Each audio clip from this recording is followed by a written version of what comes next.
Alam mo ba, may isang talon sa Amerika na may nag-aapoy sa likod ng tubig? Ito ang Eternal Flame Falls. Matatagpuan sa Chestnut Ridge Park sa Orchard Park sa New York. Mukha lang siyang normal na waterfall sa unang tingin, pero kapag nilapitan mo, makikita mo ang isang maliit na apoy. Nagliliyab sa mismong likod ng bumabagsak na tubig. Mind-blowing, di ba? So, paano nga ba posible yun? Sa ilalim ng lupa, may bitak sa mga bato na tinatawag na shale rock. Diyan lumalabas ang methane gas, isang klase ng natural gas na madaling masindihan.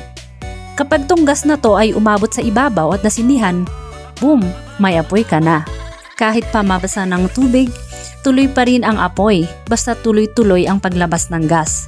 Pero syempre, minsan napapatay rin ng ulan o ng hangin o ng tubig mismo. Kaya may mga hikers na may dalang lighter at sila mismo ang muling nagsisindi.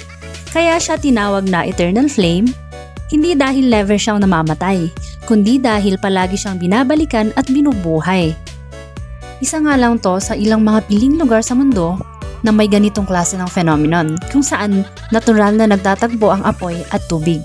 Kaya kung nagustuhan mo ang video na to, please like and follow. Thank you!